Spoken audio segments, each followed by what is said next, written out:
If you can't tell by the abrupt set change, I have moved, and I'm currently in the process of building a new studio, but right now it's, well, kind of a mess. So bear with me for a while. I've got this temporary set for a couple of days, and then once I get this video out, I will have time to build a proper set once again. But in the meantime, we gotta talk about some things that I did right in college. Now, a few months ago, I did a video called 8 Mistakes that I made as a student, and that is a pretty big number of mistakes, and I certainly made more than that, but I also did a few things right. So today, to sort of create a complement to that video, I wanted to go through 8 things that I think that I did correctly as a student, and I think that you might want to apply a few of these lessons to your own life if you are a student, and some of these might even be applicable to you even if you're not a student. So let's get into them. All right, so the first thing that I wanna go ahead and pat my 18-year-old self on the back for is taking jobs that existed outside of my area of focus or my major. Now, when I went into college, I majored in something called Management Information Systems, which is basically the IT major. And my goal originally was to become a network technician. So I was looking for jobs specifically in the IT area. And my first job in college was actually working for the campus tech support department, where I removed viruses from people's computers and took support calls and answered emails and basically told people to turn it off and on again. Have you tried turning it off and on again? But during that same exact year, I also got a job that was at my school called being a cyclone aide, because we were the Iowa State Cyclones. And this job was basically working as a student orientation assistant. So during the summer, I gave campus tours, I stood up in front of tons of parents and students and answered all kinds of questions about the college experience. And I also helped set up basically the entire freshman orientation program. We booked speakers, we set up event areas. It was a job where I had to wear a lot of hats. And I also think it was the most useful part-time job that I worked in college. Now, I did all kinds of other stuff as well. I worked as a web developer, both freelance and employed. I was an RA, and I had lots of other jobs on the side, but that job in particular gave me leadership skills, gave me communication skills, both interpersonal communication skills and in the realm of public speaking. And in general, it forced me to become a more organized person. And these qualities, organization and leadership and communication and lots of others, employers are looking for these qualities in addition to domain-specific experience. So yes, your major is important, and getting experience in that major area is something that I definitely recommend you do as soon as you possibly can. But also be looking for other jobs and experiences that give you the opportunity to build those other qualities. They're really, really important. Secondly, I got really serious about using my calendar correctly during my freshman year. And this was something that was kind of forced on me because right when I came into college, I got a job at the campus IT center, like I just said,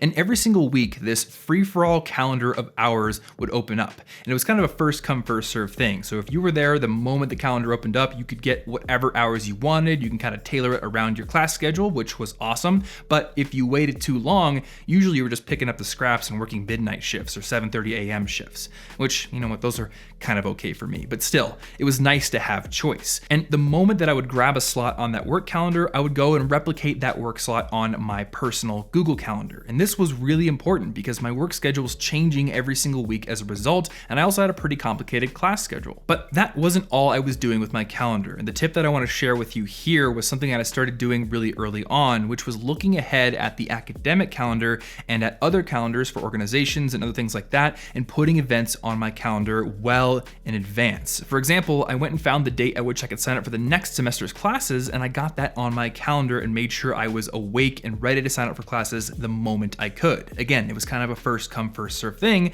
and I wanted to be first. All right, item number 3 on the list. I optimized my time and my schedule for extracurriculars rather than a heavy course load. Now, there are going to be people in the comments who are really gung-ho about double majoring, and I'm sure many people have had a great experience doing so or compressing their classes into fewer semesters so they could cut the cost of college. But for me, I viewed college as a concentrated bundle of opportunities. I was basically placing myself in a geographical space where there was just all kinds of opportunity around me. And I realized that classes weren't the only kind of opportunities. I knew that if I dedicated some of my time towards extracurriculars, towards participating in clubs and being in the leadership boards of those clubs, towards personal projects like building my website College Info Geek, which eventually eventually became my career, or even part-time jobs on campus, I knew that I would get a much more well-rounded experience in college. Plus, I knew that employers were looking for real-world experience. They were looking for impressive projects where the student took initiative. And you can get those in classes, but you can get a lot more of them outside of class. So I think that it's a good idea to have a balance between coursework and extracurriculars. Now we're moving on to item number 4. It's a brand new John Cena poster for my door, of course. Actually, item number 4 was that I kept applying for scholarships all throughout my college career. Now, a lot of high schoolers go really hard on the scholarship application train up until they get to college. A lot of people think that scholarships are something that you worry about when you're in high school, and then you don't worry about funding once you're in your university experience. But there are a lot of scholarships out there for current college students, and even for graduate students. And in fact, I won far more scholarships during my college career than I ever did in high school. During college, I won 2 different entrepreneurship scholarships. One, I think, was for my freelance web design business, and then the second one later on was for College Info Geek. And aside from those, which obviously did involve a lot of extracurricular work, I also applied for general College of Business scholarships, where I just had to fill out a basic application, and I won a couple off of that as well. So I think that it would be advisable to follow the path that my 19 and 20 and 21-year-old self took. Keep applying for scholarships all throughout your educational career. Unless the funding is completely taken care of, you kind of owe it to yourself to do it. All right, item number 5. As often as I could, I introduced myself to my new professors and teachers' assistants at the beginning of each semester's classes, and I also went to office hours. And I didn't just go to office hours to ask for help. I would occasionally drop by office hours just to chat with the professor because I wanted to build relationships. Now, looking back on all those efforts, I don't have ongoing relationships with every single professor that I ever had in college, but I do still stay in contact with a few of them every now and then. And a lot of really good stuff came out of those relationships as well. Some of them were happy to write letters of recommendation for internships and scholarships when I asked them because they knew me and they knew a little bit of my work. And I was even invited to speak at the classes of a couple of them after I graduated from college. So I know this takes a little bit of effort, but everything worth doing does. Whenever you start a new semester, make it a point to at least introduce yourself to your professors and try to build that relationship. All right, item number 6, which might be a bit of a controversial item, but I at least stand by it. I chose to live on campus in the dorms for my first 2 years of college. And I have this decision on the list because it wasn't my original plan. Back when I was in high school, I had plans to get an off-campus apartment with one of my friends from high school. We were both gonna get part-time jobs on campus, and we were just gonna pay the monthly rent to live off campus, which was a little bit cheaper than the dorms, and which would have allowed us to pay monthly rather than all up front each semester. And that was big because we didn't want to take on loans. And I kind of had this entirely debt-free mindset going into college, which was why I was going to, move 3 miles off campus, was going to get the part-time job, all of that stuff. But then during the summer leading up to my freshman year, I decided to go and read every college prep book my public library had. And one of those books was The Naked Roommate by Harlan Cohen. And I remember one of the pieces of advice in that book being to live on campus for at least the first year. And his justification for that was that it puts you in the middle of the action. All the opportunities are so much closer to you. If there's an event on campus, you don't have to do the mental calculus of whether or not it's worth it to drive 30 minutes there and back, all that kind of stuff. You are just there. And also, if you live in the dorms, you can have your door open all the time, and a lot of people will just end up wandering in, and that's how you make friends. So I took that book's advice. And yes, I did end up taking a couple of student loans to make that work. In hindsight, I probably could have paid for it with part-time job earnings anyway, so I would count that as a little bit of a mistake, but I'm very glad I lived on campus. I met friends who are still some of my best friends today, and that book was right. I was placed right in the middle of the action, and at the drop of a hat, I could go take advantage of an opportunity, which I did many, many times. Now, again, I realize this particular tip might be controversial, both for the financial aspect of it and for the fact that many campuses do things differently. My campus was a very kind of insular environment. Some campuses are just in the middle of cities, and it makes sense to get an apartment that isn't affiliated with your school. So the lesson that I really want to share here isn't to make sure you're living in on-campus dorms per se, but it's to do whatever you can to put yourself in the middle of the action. Put yourself as close to the potential opportunities as you can,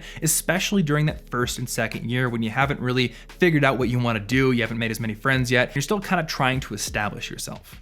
Item number 7, which is quite related to item number 6. I was constantly keeping my eye out for opportunities. A lot of the buildings on my campus had bulletin boards that I was constantly looking at, and I also went and proactively followed a lot of the on-campus departments and clubs on Twitter and Facebook, and I kept kept tabs on the things that were going on. But I didn't just keep tabs mentally. And what I want to share here is to keep an eye out for opportunities, but then put them on your calendar. And if you're not sure whether or not you want to do them, or if you have time, just mark them as TBA, and maybe even put them on a specific calendar for on-campus events. That way, on a day-to-day basis, you can go and look at what's going on your personal calendar where it's all nice and collected and decide whether or not you can actually make it to the things that you put on that calendar.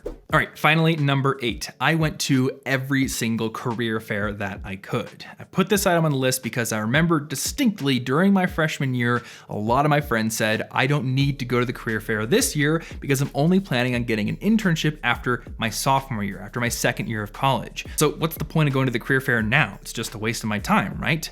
But I saw it differently. I too only intended to get an internship after my sophomore year because I was doing that student orientation job the summer after my freshman year, but I wanted to go to the career fair to meet people as early as I could, because I figured if I met recruiters during my freshman year, then I would go to the career fair during my sophomore year again, and they would recognize me. And the more they recognized me, the more rapport we established, the higher up I was probably going to be on the short lists of the hiring managers that they talked to. Additionally, going to every single career fair meant that I was getting a lot more practice talking with recruiters, pitching myself, telling them what I wanted to do, what my skills were, what my experience was. This is kind of difficult when you don't have a whole lot of practice doing it. So by going to every single career fair, every single networking event that you have access to within your major and otherwise, you're gonna get a lot of practice. And even if you end up talking with recruiters at companies that you don't really care about, you're gonna, 1, make a connection, but 2, you're gonna get practice that will be applicable for the recruiters and the companies that you really do care about. So my suggestion is to go to every career fair that you can, even if you aren't intending to get a job or an internship for a couple of years. It's just good practice.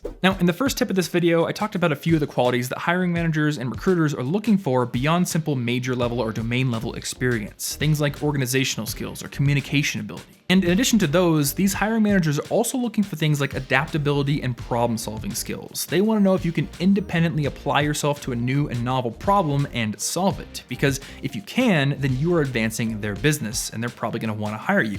And luckily, problem-solving and adaptability, these are traits that you can learn and get better at through practice. And if you're looking for a great resource for building those skills, you should check out Brilliant. Brilliant is an excellently designed learning platform for anyone who wants to improve their abilities in the areas of math, science, and computer science. And what I love about Brilliant is they approach their course design process with the principle of active learning in mind. This means that from the moment you start one of their in-depth courses, you are going to be solving problems. You won't be sitting back passively intaking information. You're going to have to sink your teeth into something that you might get stuck on. Now, these problems are bite-sized, so they're not designed to frustrate you, but they are designed to keep your interest level high, and they're also designed to improve your problem-solving skills along the way.